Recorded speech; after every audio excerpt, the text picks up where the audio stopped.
أما بعد فأعوذ بالله من الشيطان الرجيم بسم الله الرحمن الرحيم وقال الشيطان لما قضي الأمر إن الله وعدكم وعد الحق وعدتكم فأخلفتكم وما كان لي عليكم من سلطان إلا أن دعوتكم فاستجبتم لي فلا تلوموني ولوموا أنفسكم ما أنا بمصرخكم وما أنتم بمصرخي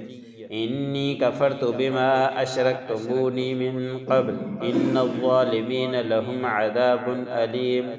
وأدخل الذين آمنوا وعملوا الصالحات جنات تجري من تحتها الأنهار خالدين فيها بإذن ربهم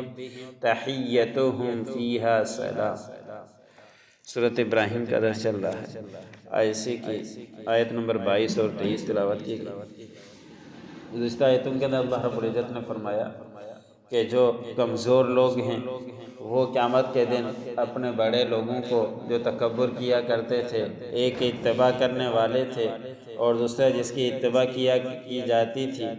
تو اتباع کرنے والے قیامت کے دن ان لوگوں سے کہیں گے جن کی اتباع کیا کرتے تھے کہ ہم آپ لوگوں کی ہی اتباع کیا کرتے تھے، بس اب ہمیں اللہ کے عذاب سے تم بچا لو۔ دنیا میں معاصی کا معاملہ ہو، گناہ کا معاملہ ہو، ہر چیز کے اندر ہم تمہیں لبیک کہا کرتے تھے، اب وقت آیا ہے کہ آپ لوگ ہمیں بچا لو۔ تو اس وقت ان کو کوئی بھی وہاں سے جواب نہیں ملے گا، اور جن کی پیروی کی جاتی تھی وہ کہیں گے کہ اب ہم کچھ بھی تمہارے لیے نہیں کر سکتے، اب یہی ہے کہ یا تو واویلا کرتے رہو یا صبر کرو، بس تمہارے اختیار میں ہے، اب میں تمہیں کوئی بچانے والا نہیں۔ آج کی آیت میں اللہ رب العزت نے فرمایا کہ شیطان نے جب اپنا فیصلہ کر دیا، دنیا کے اندر ہم اگر کسی کو بھلائی کا کہتے ہیں تو شیطان اس کے دلوں کے اندر یہ بات ڈال دیتا ہے کہ بعد میں دیکھ لیں گے، بعد میں کر لیں گے، کچھ کر لو، کچھ نہیں ہوتا۔ وہ دلاسے دلاتا رہتا ہے اور انسان گمراہی کے اندر بھٹکتا ہی رہتا ہے، اس چیز کی طرف توجہ نہیں جاتی کہ میں کہاں جا رہا ہوں۔ ابھی بھی کسی کو بھلائی کا کہیں تو پھر کل سے کروں گا، نہ وہ کل آتی ہے، نہ انسان کوئی بھلائی کے راستے پر آتا ہے، اور یہی شیطان ان کے وسوسے ڈالتا رہتا ہے کہ کچھ نہیں ہوتا، کر لو، پھر معافی مانگ لینا، پھر معافی بھی نہیں ہوتی اور انسان کرتا ہی چلا جاتا ہے، گناہوں کے اندر مبتلا بڑھ جاتا ہے۔ تو یہی شیطان اللہ رب العزت نے فرمایا کہ تم سے فیصلے کرواتا ہے، اور بے شک اللہ رب العزت کا وعدہ سچا ہے اور حق اور وعدہ اللہ کا ہے۔ میں نے جو تم سے وعدہ کیا تھا تو میں نے تو تمہارے خلاف ورزی کر دی تھی۔ قیامت کے دن یہی شیطان کی ہم تو پیروی کیا کرتے ہیں، لیکن قیامت کے دن یہی شیطان اس بات کا اقرار کرے گا کہ اللہ نے تم سے جو وعدہ کیا تھا سچا اور حق وعدہ کیا تھا، میں نے تو تمہارے ساتھ وعدے کیے تھے، جھوٹے وعدے کیے تھے، میں نے تو خلاف ورزی کی تھی۔ پھر اب وہ شیطان کہے گا کہ میں نے تمہارے اوپر کوئی زور زبردستی نہیں کی تھی، نہ میں نے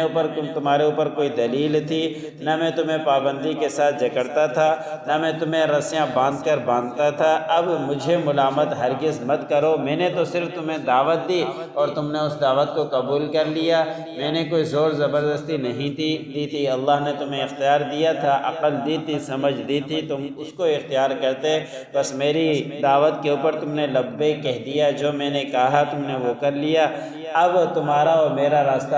الگ ہو جائے گا، بس اب تم مجھے ملامت مت کرو، بس اپنی ہی نفسوں کو ملامت کرو کہ اپنی ہی نفسوں کی وجہ سے تم نے یہ کرتوت کیے تھے، میں نے تمہارے اوپر کوئی زور زبردستی نہیں کی تھی، اور اب میں تمہیں چھڑانے والا بھی نہیں ہوں اور نہ ہی تم مجھے چھڑانے والے ہو۔ اب اسی عذاب کے اندر تم بھی رہو گے اور میں بھی رہوں گا، اور میں اس بات کا انکار کرتا ہوں کہ جو تم شرک کیا کرتے تھے اس سے پہلے جو تمہیں مجھے شریک کے ٹھہراتے تھے، جو میری باتوں کا اقرار کیا کرتے تھے، جو میں کہتا تھا اس راستے پر چل پڑتے تھے، اب میں ان باتوں کا انکار کرتا ہوں، اب میں تمہارا کوئی بھی مدد نہیں کر سکتا۔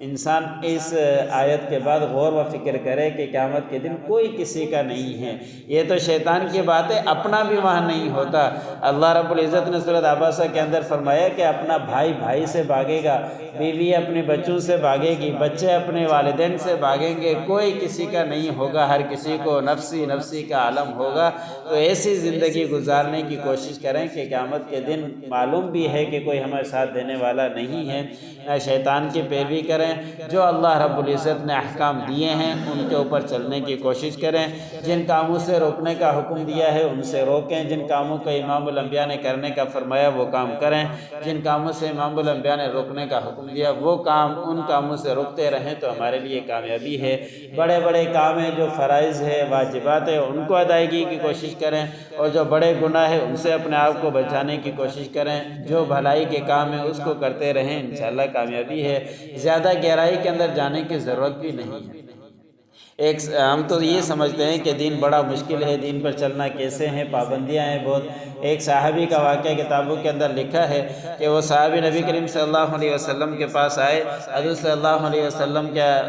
مسلمان نہیں تھے، کلمہ پڑھا صحابی بن گئے، تو اس وقت حضور صلی اللہ علیہ وسلم سے فرمایا کہ یا رسول اللہ میں دور رہتا ہوں، میرا آپ کے پاس آنا جانا بہت مشکل ہے، اب مجھے کوئی ایسے اعمال بتلا دیں میں اس کے اوپر عمل کرنے کی کوشش کروں۔ حضور صلی اللہ علیہ وسلم نے صرف بڑے بڑے اعمال ان کو بتلائے کہ حج زندگی میں ایک دفعہ فرض ہے، اگر طاقت ہو تو کرنا، باقی عمرے نوافل ہے، جتنی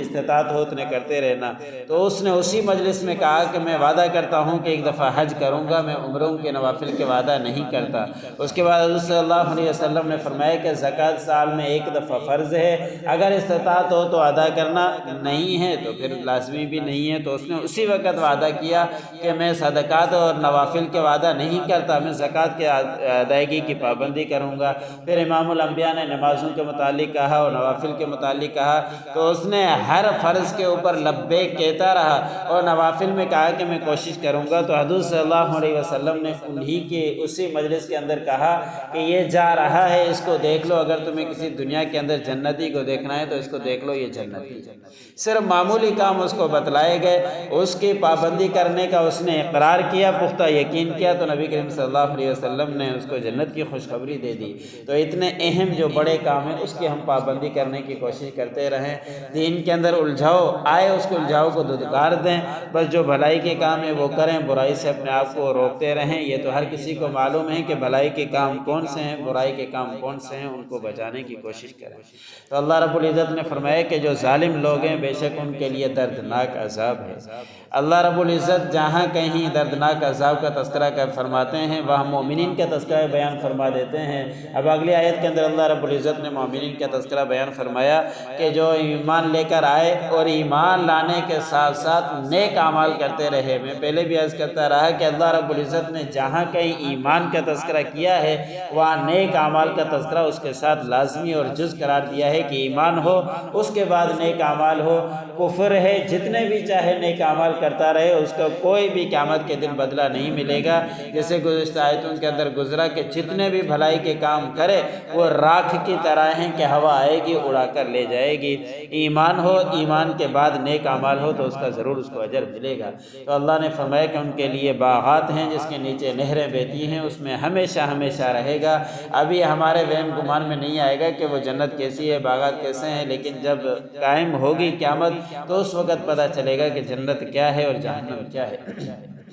تو اللہ رب العزت نے فرمایا کہ وہاں داخل ہوں گے اور وہاں ہر طرف سے ان کو سلامتی کے القاب پکارے جائیں گے کہ تمہارے کو سلامتی ہو، تم سکون کے ساتھ اب جنت کے اندر ہمیشہ رہو۔ وقال الشیطان لما قضی الامر ان اللہ وعدکم وعد الحق، شیطان کہے گا کہ جب کہ میں نے جو فیصلہ کر دیا گیا، بے شک اللہ کا تمہارے ساتھ جو وعدہ کیا سچا اور حق وعدہ کیا، وعدتکم فاخلفتکم، میں نے تم سے وعدہ کیا بس میں نے تمہارے خلاف ورزی کی، میں نے کوئی سچا وعدہ تم سے نہیں کیا تھا۔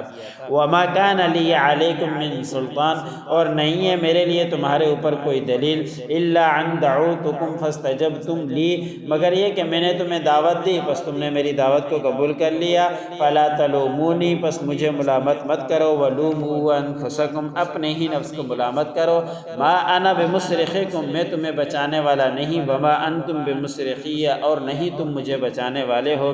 انی کفرت بما اشرکتمونی من قبل بے شک میں انکار کرتا ہوں اس بات کا جو اس سے پہلے تم شرک کیا کرتے تھے، ان الظالمین لہم عذاب علیم بے شک ظالم لوگوں کے لیے دردناک عذاب ہے۔